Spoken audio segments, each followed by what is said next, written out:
Et si je te disais que l'avenir du muscle ne repose plus sur les stéroïdes? Aujourd'hui, il existe de nouveaux médicaments qui te font gagner de la masse musculaire sans inhiber ton axe hormonal, sans post-cycle, sans effets secondaires graves, et le plus fou, ils fonctionnent même sans t'entraîner. Ce n'est pas de la science-fiction, c'est une étude réelle, et ce qu'ils ont découvert pourrait tout changer. Pendant des décennies, les stéroïdes anabolisants ont été le saint Graal pour transformer le corps. Muscles rapides, force brutale, mais à un prix très élevé, atrophie testiculaire, gynécomastie, hypertension, dépendance et un désordre hormonal qui peut te ruiner pendant des années. Mais quelque chose est en train de changer. Des scientifiques de Regeneron, l'une des plus grandes entreprises biopharmaceutiques du monde, viennent de publier une étude qui pourrait tout bouleverser. 3 médicaments, 0 interaction hormonale, gain de muscles sans besoin d'entraînement, et des résultats, en théorie, plus efficaces que les stéroïdes eux-mêmes. En tant que chercheur et passionné de performance physique, je vais te montrer quels sont ces médicaments, comment ils fonctionnent, les résultats de l'étude sur les primates, et pourquoi cela pourrait être le début d'une nouvelle ère anabolique. En février 2024, Regeneron Pharmaceuticals, l'une des entreprises les plus influentes dans la recherche biomédicale, a publié une étude passée presque inaperçue, en dehors du monde académique, mais qui pourrait être l'une des découvertes les plus marquantes pour la performance physique depuis l'invention de la testostérone synthétique. L'étude a été analysée en profondeur par le Dr Mike Israetel, culturiste, scientifique du sport et cofondateur de Renaissance Periodization. Et ce qu'elle a révélé dépasse la logique conventionnelle de l'entraînement. L'expérience a été menée sur des primates non humains, choisis pour leur similitude génétique avec nous. Pourquoi est-ce important ? Parce que les résultats sont beaucoup plus applicables à l'homme qu'une simple étude sur des rats. Maintenant, attention à ce point. Les singes ne s'entraînèrent pas, ne faisaient pas de curl biceps, ne couraient pas sur des tapis de course. Ils ne suivaient aucune routine. Ils vivaient simplement dans leur environnement naturel, mais ont reçu des combinaisons spécifiques de médicaments et de régimes alimentaires. L'objectif de l'étude était clair. Vérifier si certains médicaments pouvaient altérer la composition corporelle de manière extrême, même en conditions normales, sans entraînement ni surcharge progressive. Et c'est là qu'entre en jeu la révolution. Les chercheurs ne cherchaient pas seulement à faire perdre de la graisse ou gagner du muscle, mais une recomposition corporelle totale, c'est-à-dire gagner du muscle et perdre de la graisse en même temps dans un contexte passif, quelque chose qui, jusqu'à présent, ne semblait possible qu'avec des cycles de stéroïdes bien structurés, et encore, avec des effets secondaires puissants et temporaires. L'étude de Regeneron a divisé les primates en 4 groupes, et c'est là que ça devient vraiment frappant. Groupe 1, déficit calorique sans médicaments. Ce groupe a simplement reçu un régime hypocalorique, sans aucun médicament ni intervention. Résultat, perte de 400 g de graisse corporelle, perte de 15 g de masse musculaire, soit une perte modérée de graisse avec une légère perte musculaire, ce qu'on attendrait d'un déficit calorique classique. Groupe 2, sémaglutide seul. Ici, on a administré de la sémaglutide, le célèbre agoniste du GLP-1, utilisé dans le traitement du diabète de type 2 et bien connu pour réduire l'appétit et provoquer une perte de poids. Résultat, perte de 700 g de graisse, mais perte de 100 g de muscle. On voit ici un schéma très clair. Oui, le double de graisse a été perdu par rapport au groupe précédent, mais aussi plus de 6 fois plus de masse musculaire. Cela montre le vrai prix de la perte de poids par médicament sans accompagnement nutritionnel ou physique. Sacrifier du muscle. Groupe 3. Sémaglutide plus trevogrumab. Ce groupe a reçu de la sémaglutide avec du trevogrumab, un anticorps monoclonal conçu pour inhiber la myostatine. Qu'est-ce que la myostatine ? C'est une protéine qui limite la croissance musculaire. C'est le frein biologique de tes gains musculaires. Quand tu bloques la myostatine, le muscle est libéré et peut croître bien plus que ce que ton corps autoriserait normalement. Résultat, perte de 1,3 kg de graisse, seulement 15 g de perte musculaire, soit 3 fois plus de perte de graisse que le groupe naturel, sans sacrifier de muscles. Ce résultat à lui seul est révolutionnaire. Groupe 4, sémaglutide plus trevogrumab plus garetosmab. Le 4e groupe fut le plus impressionnant. Ils ont reçu le stack complet. Sémaglutide, trevogrumab et garetosmab, un autre anticorps monoclonal cette fois destiné à inhiber l'activine A, une autre protéine limitant la croissance musculaire, comme la myostatine. Résultat, perte de 100 g de graisse, gain de 450 g de masse musculaire, et ce, dans un contexte sans entraînement, sans stimulation mécanique, sans hypertrophie induite, des singes sédentaires gagnant du muscle en déficit calorique. Quelque chose d'inédit, jamais enregistré avec une telle ampleur dans aucune étude publiée jusqu'à aujourd'hui. Pour le mettre en perspective clairement, alors que le groupe ayant reçu uniquement de la sémaglutide perdait du muscle, le groupe ayant reçu la combinaison complète gagnait presque un demi-kilo de masse musculaire nette, et tout cela sans salle de sport, sans protéines, sans créatine, sans surcharge progressive, rien. Ce que tu viens de voir jusqu'à présent n'est pas anodin.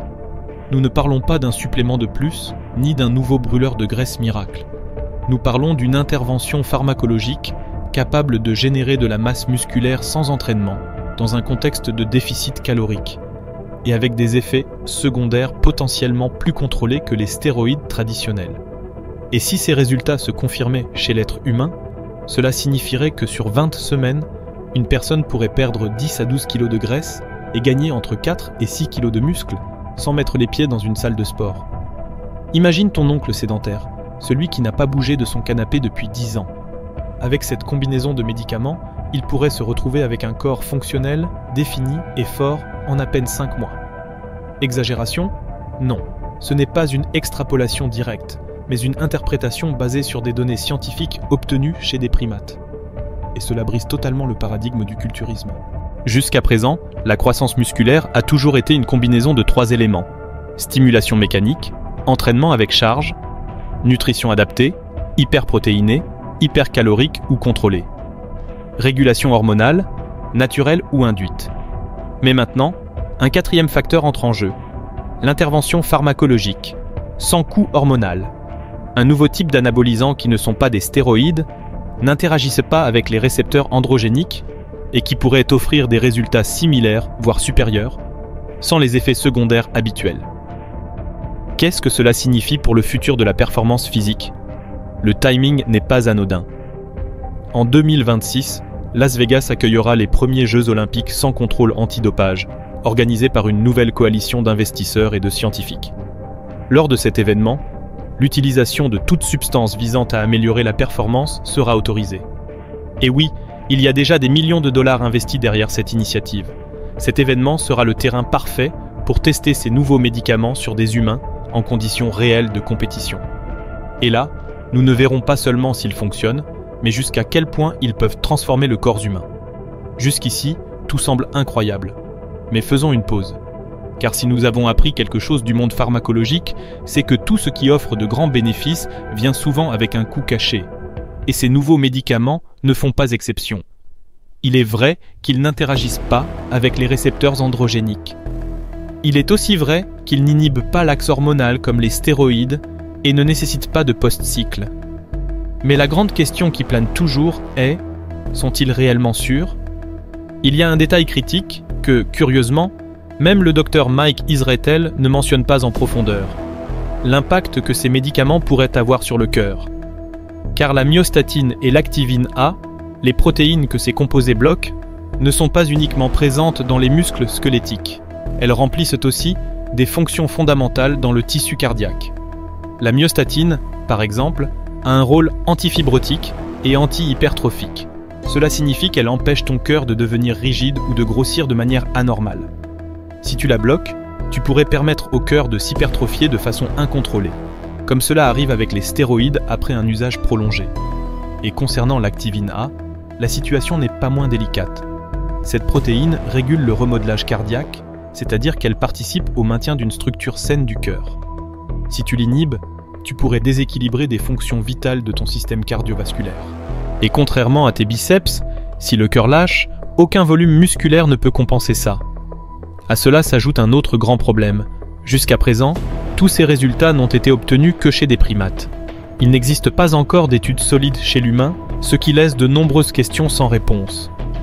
Car nous ne savons pas encore comment le corps humain réagirait à ces composés. Que se passe-t-il si tu les combines avec un entraînement à haute intensité, du stress chronique, une mauvaise alimentation ou une prédisposition génétique à des troubles cardiaques ? La vérité, c'est que personne ne le sait. Personne, n'a encore documenté les effets à moyen et long terme en conditions humaines réelles. Et c'est là le vrai danger, le vide de données. Mais il y a quelque chose d'encore plus préoccupant, qui ne touche pas au physiologique mais au psychologique. Si ces médicaments deviennent accessibles et fonctionnels, beaucoup de gens pourraient arrêter de s'entraîner. Parce que si tu peux réussir une recomposition corporelle radicale depuis ton canapé, pourquoi faire des efforts ? Ce qui ressemble à une révolution de la performance pourrait aussi devenir un piège, une nouvelle excuse à la passivité et à la dépendance pharmacologique. On l'a déjà vu avec les stéroïdes, on le voit aujourd'hui avec la sémaglutide, et tout indique qu'on le reverra avec cette nouvelle génération d'anabolisants. Mais il ne s'agit pas de diaboliser ces avancées, il s'agit de les analyser avec objectivité, sans sombrer dans l'émotion aveugle, ni dans la peur irrationnelle. Oui, ces composés peuvent représenter le futur du fitness, mais seulement si nous comprenons bien leurs limites, leurs risques et leurs conséquences possibles. Peut-être sommes-nous en train d'assister à la fin d'une époque, celle où les stéroïdes étaient le prix à payer pour un corps supérieur, et peut-être que ce que nous vivons aujourd'hui n'est pas seulement une évolution médicale, mais une révolution biotechnologique. Nous ne parlons plus de mieux s'entraîner, de mieux manger ou de mieux dormir. Nous parlons de modifier les limites du corps humain avec la science, de réécrire les codes qui, pendant des décennies, nous ont dit que le muscle s'obtient avec la douleur, la constance et la testostérone. Ces nouveaux médicaments pourraient être l'avenir. Plus propres, plus sûrs, plus efficaces, mais aussi plus tentants. Et comme toute chose puissante, ils peuvent être mal utilisés. Parce que lorsqu'un outil a le pouvoir de changer ton corps, il a aussi le pouvoir de le détruire si tu ne sais pas ce que tu fais. Alors si tu veux continuer à explorer le côté obscur, mais réel, des suppléments et des composés que tu utilises ou comptes utiliser, il y a une vidéo que tu dois voir immédiatement. 13 erreurs courantes qui transforment la créatine en poison.